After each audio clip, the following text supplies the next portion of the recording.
Today I will talk about one of the strangest and most fascinating experimental aircraft ever built, the Vought V-173. Let's explore this incredible and little-known aircraft that challenged conventional aerodynamics and redefine what an airplane could look like.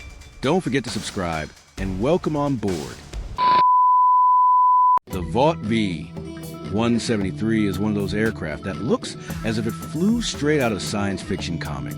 With its rounded, almost perfectly circular shape, it earned the nickname Flying Pancake. Yet behind its unusual appearance lay a serious and ambitious aerodynamic idea: to create an aircraft capable of taking off and landing in extremely short distances while maintaining exceptional control at very low speeds.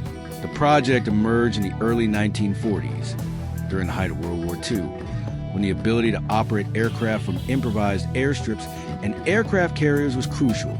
Engineer Charles H. Zimmerman believed the solution required a radical departure from conventional design. Instead of long, narrow wings attached to a distinct fuselage, he envisioned an aircraft in which the entire structure functioned as one large lifting surface. In the V-173, there was almost no separation between wing and body. Everything contributed to lift. This unique configuration allowed lift to be distributed across a broad, circular surface. Air flowed smoothly over the wide contour, generating efficient lift even at very low speeds. Because the aircraft lacked traditional wing tips, it reduced the strength of wingtip vortices and therefore minimized induced drag. The result was an airplane that could fly remarkably slowly without stalling easily, an invaluable quality for carrier operations.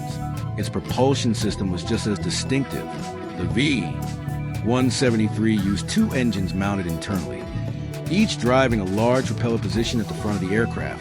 The propellers rotated in opposite directions, helping to counteract torque and improve stability. Even more importantly, the airflow produced by the propellers interacted with the broad wing surface, effectively energizing the airflow and enhancing lift at low speeds. In a sense, the propulsion system actively contributed to the aircraft's aerodynamic performance. The cockpit was embedded near the upper front portion of the rounded structure, giving the pilot a relatively elevated position and good visibility. The landing gear was simple yet sturdy, built to support experimental testing. Despite its unconventional look, the V-173 proved surprisingly stable in flight.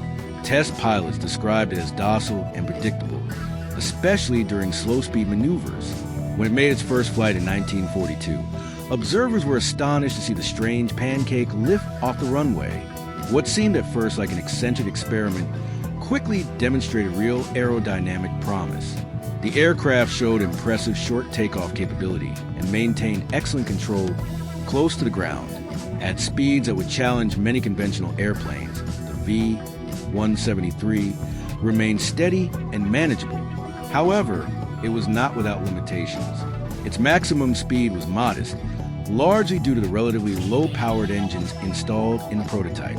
The V-173 was intended primarily as a technology demonstrator rather than a frontline operational aircraft.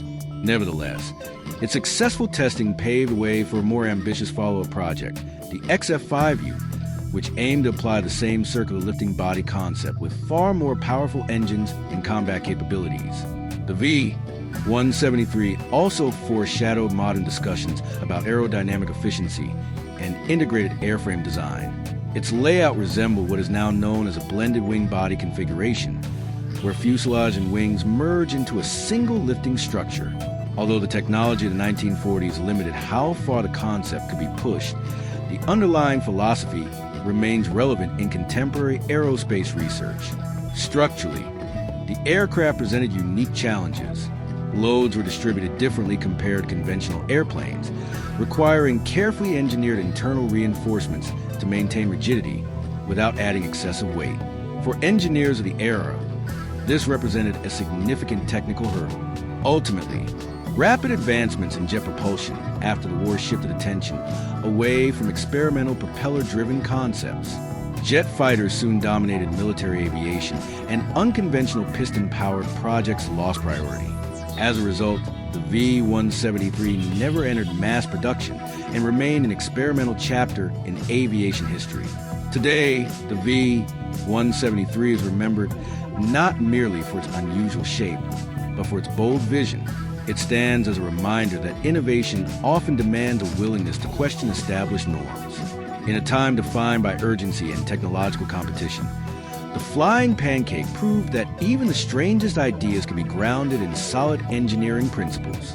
Its legacy endures as a symbol of creativity, daring experimentation, and humanity's relentless pursuit of new ways to master the sky.